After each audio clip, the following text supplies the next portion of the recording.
Google Drive is one of the most powerful tools for managing your digital files, but many users aren't taking full advantage of its organizational features.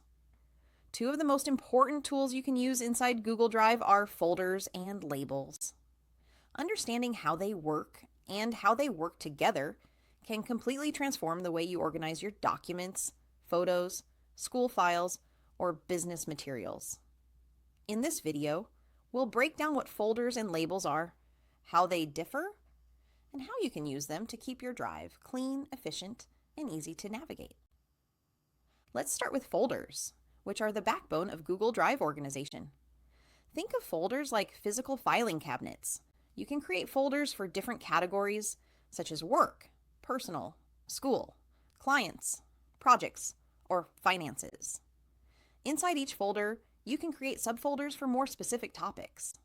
For example, under work, you might have subfolders for meetings, reports, and presentations.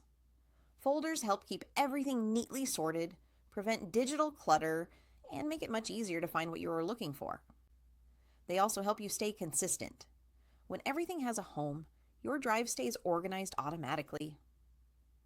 Now, let's talk about labels, which are one of Google Drive's most overlooked but powerful features.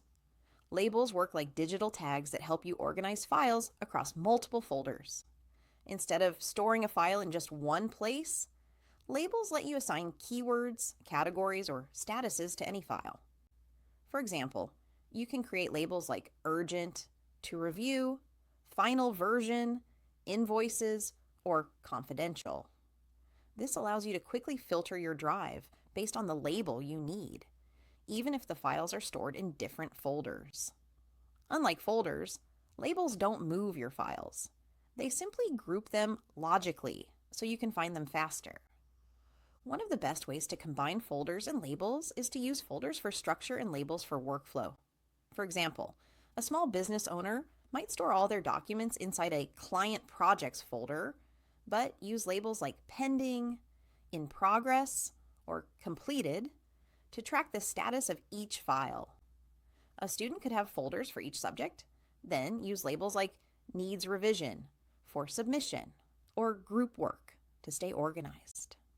This system gives you both clarity and flexibility. Another important thing to understand is that labels are especially useful for files that belong in multiple categories. If you have a single document that applies to both finance and marketing, you can place it in one folder but use labels to categorize it in several ways. This avoids duplication and saves storage space while still making your file easy to find. Finally, Google Drive's search feature becomes even more powerful when you use labels. Instead of scrolling through dozens of folders, you can just type the label name and instantly pull up all related documents. This is perfect for teams, freelancers, teachers, and anyone who works with a lot of files daily.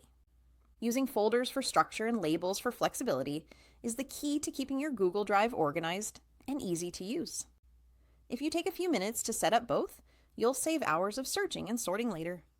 If you found this video helpful, make sure to like the video, subscribe to the channel, and hit the notification bell so you don't miss more tutorials and digital organization tips. Start using folders and labels together in Google Drive and enjoy a cleaner, smarter, and more efficient workspace.